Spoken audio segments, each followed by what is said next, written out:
કચ્છ જિલ્લામાં operation સિંદૂરના theme પર એક મેમોરિયલ પાર્ક બનવા જઈ રહ્યું છે। આ મેમોરિયલ પાર્ક બનાવવા પાછળનું મુખ્ય કારણ ઓપરેશન સિંદૂર સમયે ભારતીય સરહદે ખડે પગે પોતાની ફરજ બજાવનાર તેમજ પાકિસ્તાન સામે લડાઈમાં ભાગ લેનાર જવાનોના અભૂતપૂર્વ સાહસને બિરદાવવાનો છે। તમને જણાવી દઈએ કે આ મેમોરિયલ પાર્ક ભુજ તાલુકાના મિર્જાપર ખાતે બનાવવામાં આવશે, જેમાં તેનું નામ ઓપરેશન સિંદૂર આધારિત સિંદૂર વન રાખવામાં આવશે।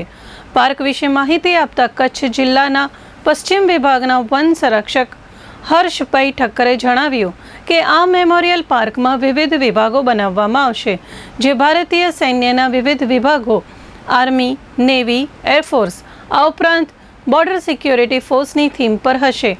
અધિકારીએ વધુમાં માહિતી આપતા જણાવ્યું કે આ સિંદૂર વન લગભગ 2 વર્ષમાં બનીને તૈયાર થવાની આશા છે। તેનું જમીન પરનું શરૂઆતી કામ શરૂ થઈ ગયું છે। તેમણે જણાવ્યું કે સેનાની એકતાની યાદમાં વન વિભાગ દ્વારા આ વન સ્મારકની યોજના બનાવવામાં આવી રહી છે। આ થીમ આધારિત વન વિભાગ દ્વારા કામગીરી હાથ ધરવામાં આવેલ છે અને 4 એકરમાં વૃક્ષારોપણ પૂર્ણ કરવામાં આવેલ છે। આ અંગે પશ્ચિમ વિભાગના વન સંરક્ષક હર્ષભાઈ ઠક્કરે ચંચળ ન્યૂઝ સાથે વાત કરી હતી।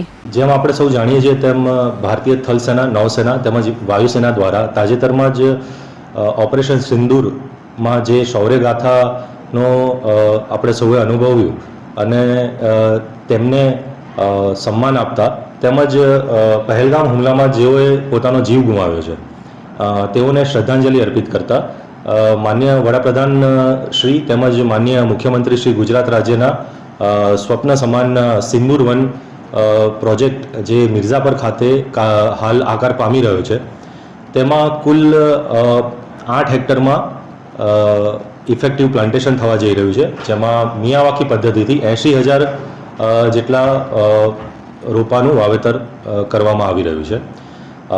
હાલ 4 હેક્ટર જેવા વિસ્તારમાં વાવેતર પૂર્ણ થઈ ગયું છે અને બાકીનું વાવેતર લગભગ 1 સપ્તાહની અંદર પૂર્ણ કરવાની અમારું આયોજન છે। આ સિંદૂર વનમાં આપણે જેમ વાત કરીએ એમ કુલ 80,000 જેટલા રોપાઓ હશે, તેમાં નિમ્ન સ્તરીય, મધ્યમ સ્તરીય તેમજ ઉચ્ચ સ્તરીય એમ અલગ અલગ પ્રજાતિના કુલ 50થી વધુ પ્રજાતિના રોપાઓનું વાવેતર કરવામાં આવશે।